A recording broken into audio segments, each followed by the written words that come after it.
요즘 한국 사회는 특검이라고 하는 그런 정국이 펼쳐지고 있습니다. 그러면서 사이비 종교 단체들 때문에 상당히 시끄럽습니다. 권력을 이용한 매관매직의 범죄들이 그 실체가 드러나고 있는데 그 중심에는 통일교라고 하는 이단이 그 실체를 깊숙이 관여되어 있다라고 하는 것입니다. 조직적으로 당원을 가입해서 자신들의 입맛에 맞는 정치 지도자를 선출하는 데 관여를 하고 또 천문학적인 그 뇌물을 주면서 해외 사업의 이권을 따려고도 했다라고 합니다. 물론 그 외에도 신천지 그리고 정명석이라고 하는 그 JMS라고 하는 이단 종교들도 통일교 때문에 주목을 덜 받고 있을 뿐이지 권력과 결탁을 해서 온갖 비리와 추접함 이런 모습들이 적나라하게 드러나고 있는 그런 실정입니다. 그렇다면 기독교, 우리 교회들은 깨끗할까요? 안타깝게도 똑같습니다. 국회 안에는 조찬기도회라고 하는 기독교 단체가 들어가 있습니다. 국가를 위해서 기도하고 또 바른 정치를 위해서 기도하는데 정치인들과 기업인들 중에 신앙인들이 참여하는 그런 신앙의 기도 모임입니다. 권력에 뇌물을 준 건설 기업이 수사를 받고 있습니다. 그런데 그 기업 대표가 바로 그 조찬기도회 회장인 이모 장로라고 하는 사람입니다. 권력에 뇌물을 주고 장관급에 해당하는 그런 자리에 오른 사람이 있는데 이 사람도 수사를 받아야 되는 그런 처지였습니다. 이화여대 총장을 지낸 그 여성계에서는 굉장히 잘 알려진 조찬기도회 부회장인 이모 권사라고 하는 사람입니다.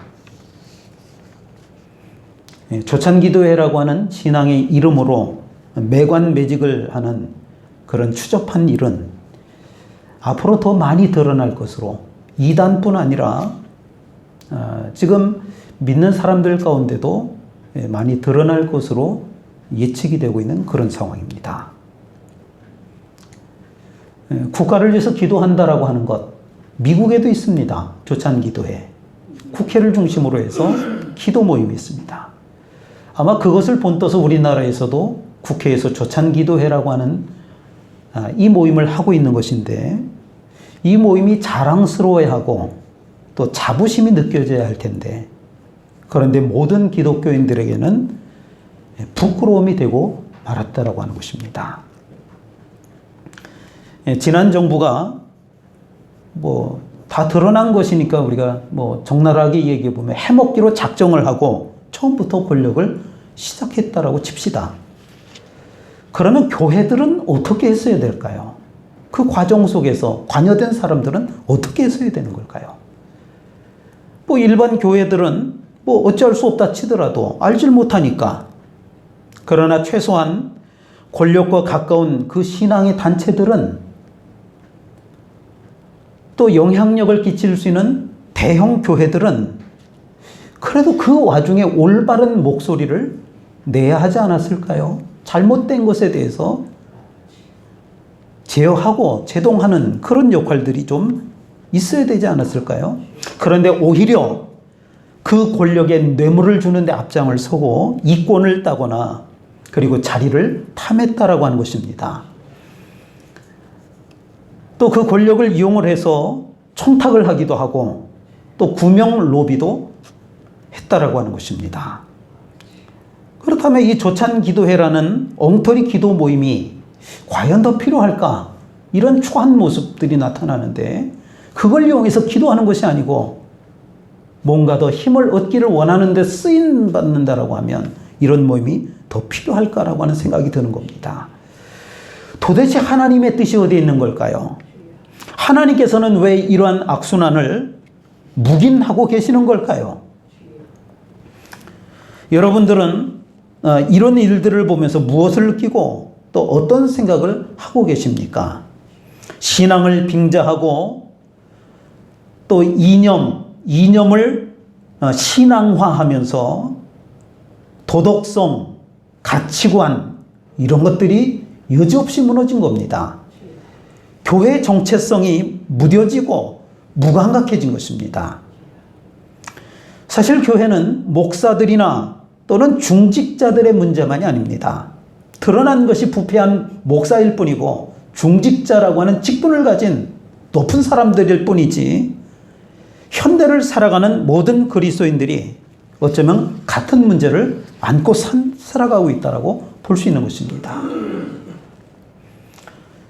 성경시대 초대 교회는 소수의 교회만이 존재를 했고 또 아주 적은 숫자의 그리스도인들 뿐이었습니다. 그러나 그 당시 초대 교회는 이 세상의 흑암 가운데서 복음을 전파하며 영향력을 나타낸 것입니다. 그러나 이 시대의 교회들은 큰 건물을 자랑합니다. 성도가 많은 것을 자랑합니다. 하지만 사람들에게 복음의 영향력, 그리스도인의 도덕성을 인정받지 못하는 것이 현실입니다. 오히려 그리스도인이라고 하면 외면받고 비난받는 실정입니다. 코숨칩니다. 예수 믿는 사람들 우습게 여깁니다. 별거 아니라고 생각합니다. 저들이 뭐가 잘난 게 있느냐고 우리에게 손가락질을 합니다. 이 세상에서 제일 없어져야 될 게 교회라고 그런 소리를 하는 사람들이 늘어가기 시작했다라고 하는 것입니다. 원래 이 그리스도인이라고 하는 이 칭호에는, 크리스찬이라고 하는 이 칭호에는 정직하고 정의로우며 자비로운 사람들이라고 하는 그런 이미지가 있었습니다. 그러나 지금은 그렇지 않습니다. 어떤 누구도 그렇게 생각하지 않습니다. 오히려 이기적이고 탐욕적이고 말만 잘하는 사람들 이렇게 인식을 할 뿐입니다. 한국 교회만 탓할 것이 아니라 또 매스컴에 나오는 그 사람들만 탓할 것이 아니라 우리 자신을 바로 볼 수 있어야 하는 줄로 믿습니다. 그렇다면 오늘 설교의 제목과 같이 바른 성도, 바른 교회의 모습은 어떤 것일까요? 오늘 우리가 읽은 말씀은 이러한 문제에 대해서 분명하게 우리에게 말씀해 주고 있습니다. 12절과 13절 다시 읽어보겠습니다. 마가복음 6장 12절과 13절입니다. 시작. 제자들이 나가서 회개하라 전파하고 많은 귀신을 쫓아내며 많은 병자에게 이름을 발라 고치더라. 아멘. 제자들이 나가서 회개하라 전파하고 많은 귀신을 쫓아내며 많은 병자에게 기름을 발라 고치더라. 회개를 선포하며 복음을 전파했습니다. 귀신을 쫓아내며 많은 병자들을 고쳤다라고 했습니다. 다시 말씀드립니다. 제자들이 한 역할이 뭐냐? 회개를 선포하고 복음을 전파한 것입니다. 귀신을 쫓아내며 많은 병자들을 고쳤다라고 하는 것입니다. 교회 안에서 먹고 마시면서 끼리끼리 교제한 것이 아닙니다. 나가서 복음을 전했다라고 하는 것입니다. 그리고 귀신을 쫓아내며 병자들을 고쳤다라고 하는 것입니다. 복음 전파로 인해서 주의 복음을 증거함으로 인해서 사람들을 변화시킨 것입니다. 음란에 물들고 사탄에 미혹되어서 하나님을 대적하던 사람들을 하나님께 돌아오게 한 것입니다.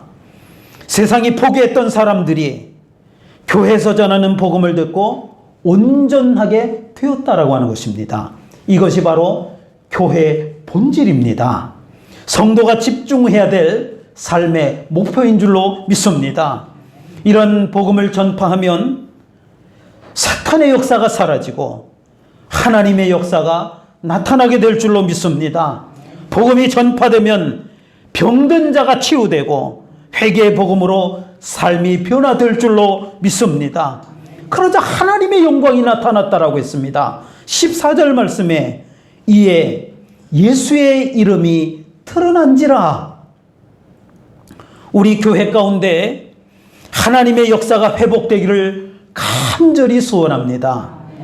그러면 제자들의 사역으로 예수님의 이름이 드러났을 때 어떤 일이 일어났을까요? 14절부터 16절까지 말씀을 우리 한 목소리로 같이 읽어보겠습니다. 마가복음 6장 14절부터 16절입니다. 시작. 이에 예수의 이름이 드러난지라. 헤롯 왕이 듣고 이르되 이는 세례 요한이 죽은 자 가운데서 살아났도다. 그러므로 이런 능력이 그 속에서 일어나느냐 하고 어떤 이는 그가 엘리야라 하고 또 어떤 이는 그가 선지자니 옛 선지자 중에 하나와 같다 해.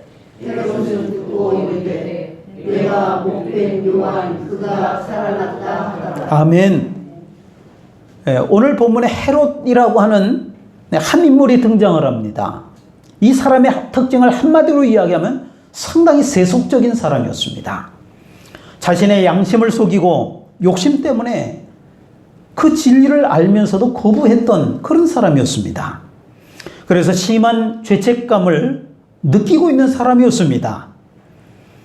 헤롯은 세례 요한이 옳고 거룩한 사람이라고 하는 것을 알았습니다. 그럼에도 불구하고 그 세례 요한을 죽인 것입니다. 이런 헤롯이 제자들의 사역을 통해서 자신의 행동에 찔림을 받았다라고 하는 겁니다. 그러면서 심한 죄책감을 느끼고 있었던 것입니다. 성도와 교회는 세상 속에서 이런 역할을 하는 겁니다. 사람들로 하여금 찔림을 받도록 하는 그 역할이 교회와 성도의 역할인 줄로 믿습니다. 우리의 모습을 통해서 세상 사람들이 찔림을 받아야 합니다. 예수 믿는 사람들이 뭐 그래? 왜 그렇게 행동을 해? 우리보다 더 추하잖아.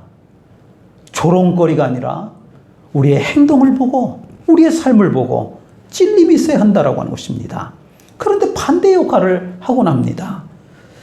어느 기자가 교회를 향해서 이렇게 말을 합니다. 교회는 병원과 같다고 하는데 정작 가보니까 아픈 사람은 잘 받아주지도 않고 건강해 보이는 사람들만 모여 있는 것 같습니다. 아니, 아픈 사람들은 왜 없습니까? 거기는 왜 건강한 사람들만 있는 것 같습니까? 무슨 말일까요? 세상 사람들은 교회가 상처 입은 사람들을 품지 못할 때 진정한 사랑의 공동체가 아니라고 느낀다라고 하는 겁니다. 믿지 않는 사람이 이렇게 질문하는 것을 보았습니다. 성경에서 교회는 소금이라고 했다면서요. 그런데 교회가 세상의 부패를 막기는커녕 오히려 세상의 부패한 모습과 똑같아 보입니다. 그러면 그 소금은 무슨 쓸모가 있는 거지요? 아니, 소금이라면서요, 교회는. 그런데 왜 당신들이 더 부패했습니까? 교회가 세상과 구별되지 않을 때 세상은 교회를 쓸모없는 소금으로 취급한다라고 하는 것입니다. 이처럼 세상 사람들이 우리 교회를 비난합니다. 그러나 그 비난은 우리 행위가, 우리가 좀 위안을 좀 얻어볼까요? 우리의 행위가 세상 사람들의 행위보다 더 악하거나 더 나빠서는 아닐 거라고 하는 겁니다. 교회나 목사에게서 잘못된 행위가 드러난 것이 세상 사람들보다 훨씬 더 많기 때문에 그건 아닐 겁니다. 그리스도인들의 잘못된 행위의 모습들이 세상 사람들보다 훨씬 더 못하기 때문에 그건 아닐 겁니다. 어쩌면 교회 다니는 사람들이 조금이라도 더 착할 수는 있습니다. 목사이기 때문에, 제가 목사이기 때문에 죄를 덜 지으려고 하는 것이 맞을 겁니다. 사람들의 눈이 있기 때문입니다. 목사라는, 믿는 사람이라는 양심의 가책이 일말의 가책이라도 있기 때문에 우리가 세상 사람들보다 특별히 더 악하거나 나쁜 것은 아닐 겁니다. 그렇기 때문에 세상 사람들에게 비춰주는 우리의 모습은 자신들보다 우리 그리스도인들이 죄를 더 많이 짓기 때문에 비난하는 것이 아닐 거라고 하는 겁니다. 세상 사람들도 최소한 그건 압니다.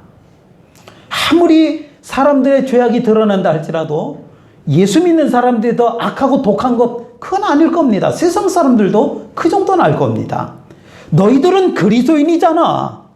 우리는 그렇다 치더라도 너희 믿는 사람들은 우리하고는 좀 달라야 되는 거 아니야? 그런데 우리하고 뭐가 달라? 조금 더 낫다고? 그게 무슨 의미가 있어? 너희 그리스도인들이 우리의 희망이 되어 주어야 하잖아. 세상 사람들의 간절한 부르짖음이 우리 믿는 사람들 향해서 하고 있는 거 아닐까요? 우리가 정말로 복음대로 산다라고 하면 그래서 우리의 삶을 통해서 하나님의 영광을 드러낼 수만 있다라고 하면 세상 사람들이 우리한테 어떤 반응을 보일까요? 제가 한 번씩 말씀드리죠. 거리에 피켓을 들고 전도하는 사람들이 있습니다. 그 사람들을 비난합니다.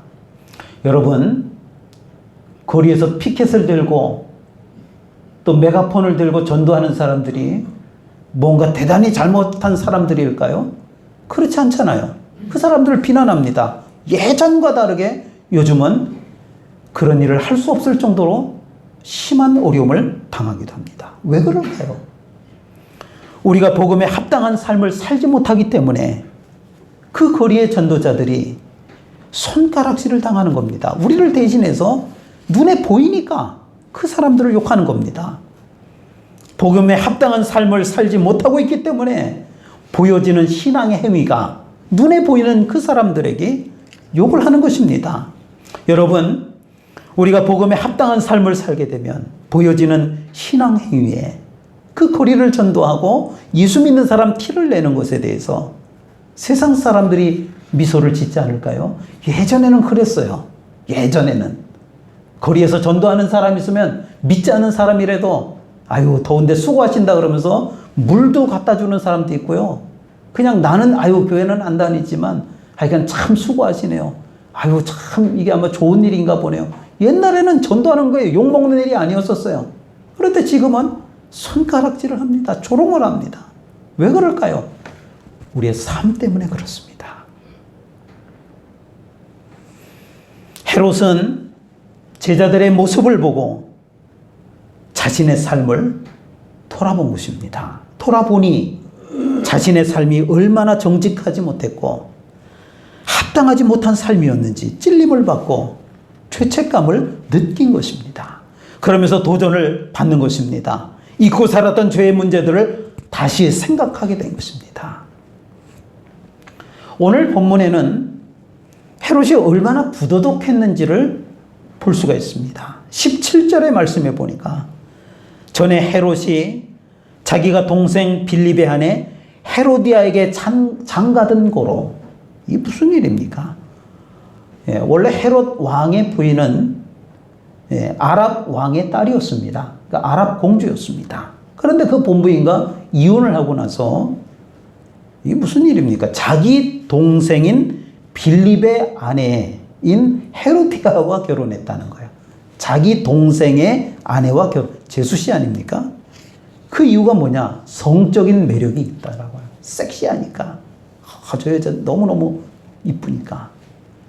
그런데 이 헤로디아는 앞서도 얘기했듯이 그 헤롯 왕의 제수씨이면서 또 한편으로는 조카딸이라고 하는 겁니다. 복잡하죠? 하여튼 헤롯 집안은 근친상간으로 얼룩진 매우 부도덕하고 비윤리적인 그런 집안이었다라고 하는 것입니다. 헤롯은 나라의 기강을 문란하게 만든 장본인이었습니다. 나중에는요, 이 헤롯은 자기가 누구하고 사는지도 모르고 자기 부인이 누군지도 모르고 또 누가 내 자식인지도 모를 정도로 굉장히 문란한 삶을 살았다라고 하는 것입니다.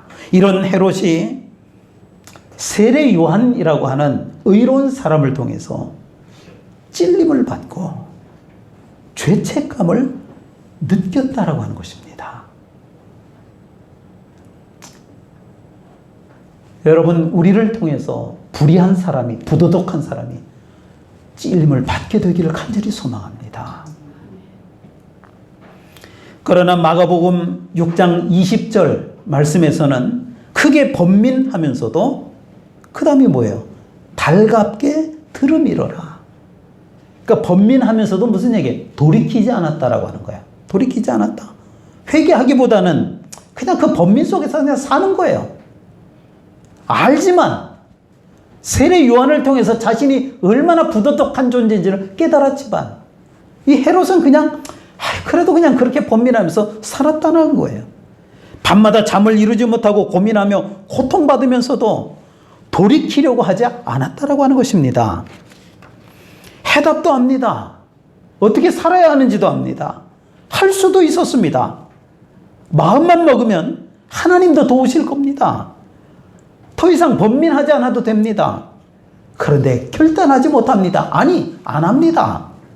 왜냐하면 야망이 있기 때문에 그렇습니다. 아직도 욕망이 남아있기 때문에 그렇습니다.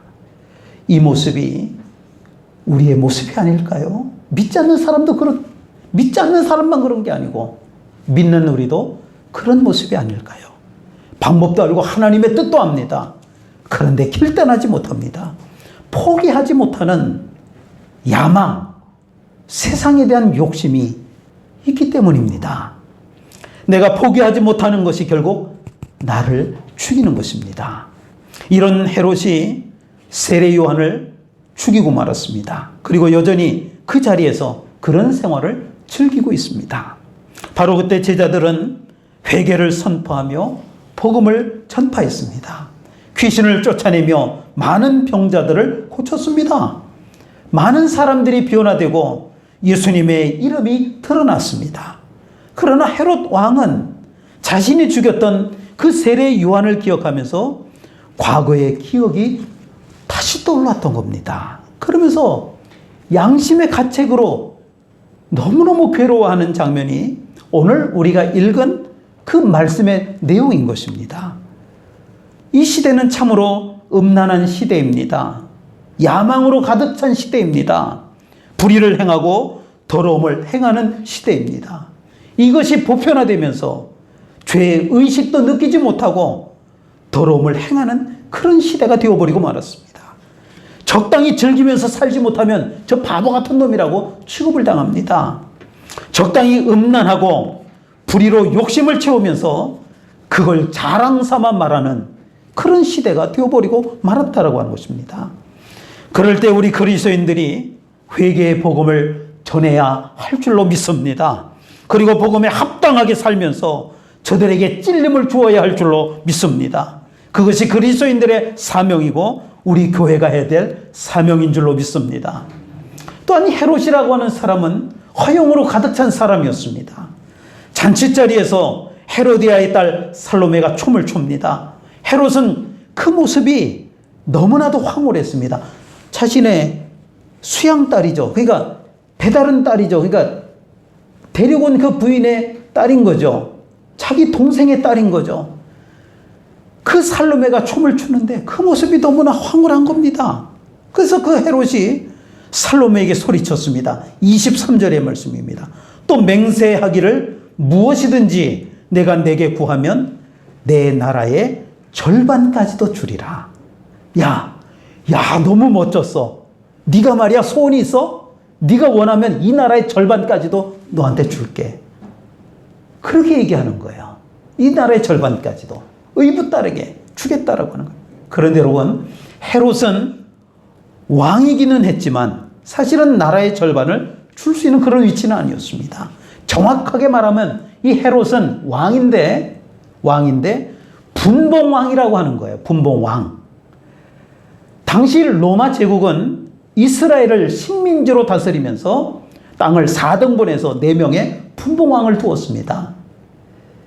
그리고 그 분봉왕을 다스리는 로마 총독을 파견을 한 겁니다.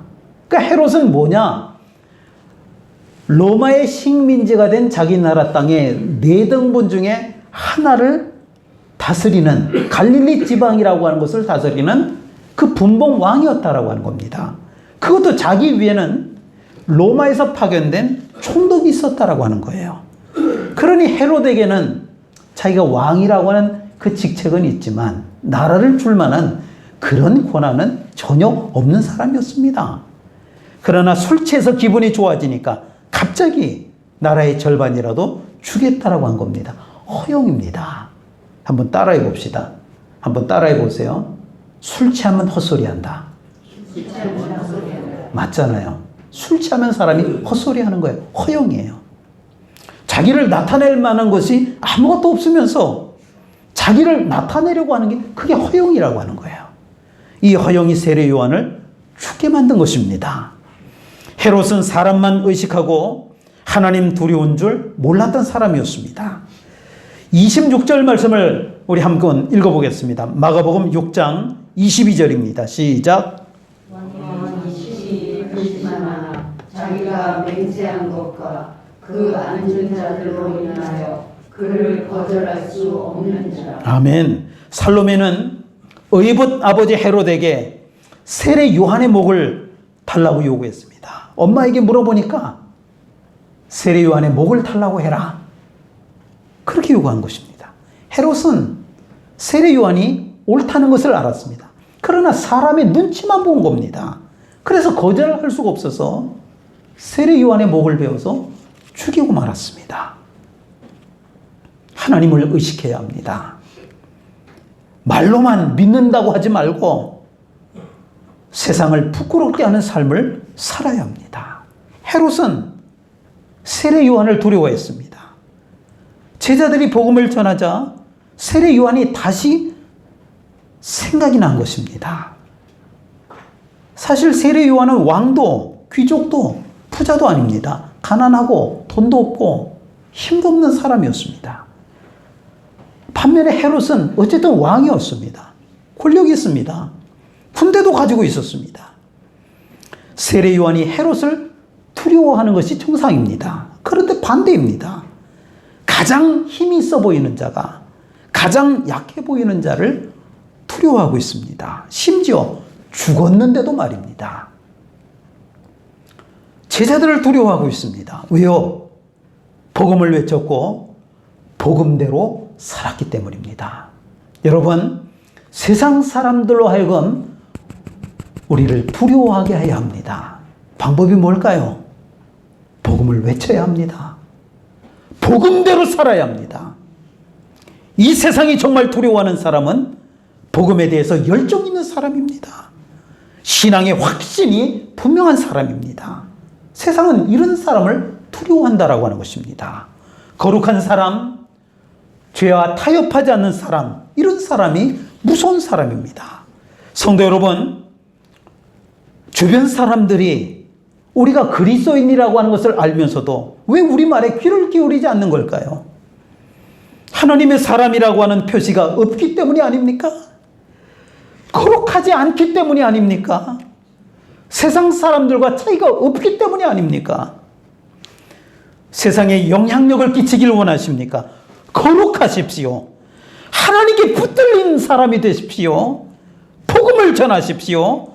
진리의 사람이 되십시오. 여러분 때문에 세상이 찔림을 받고 축계로 돌아오게 하십시오. 그러면 예수님의 이름이 높아질 것입니다. 말로만 믿는다고 하지 말고 세상을 부끄럽게 하는 삶을 사시기를 바랍니다. 기도하겠습니다. 하나님 아버지, 교회를 거룩하게 하옵소서. 하나님께 붙들린 사람이 되게 하옵소서. 세상에서 물질과 쾌락에 기웃거리지 말고 복음의 진리만을 전하는 사람이 되게 하옵소서. 그래서 세상에 영향력을 끼치는 삶이 되게 하시고 예수님만 높이는 삶이 되게 하여 주옵소서. 감사드리며 예수님 이름으로 기도하옵나이다. 아멘.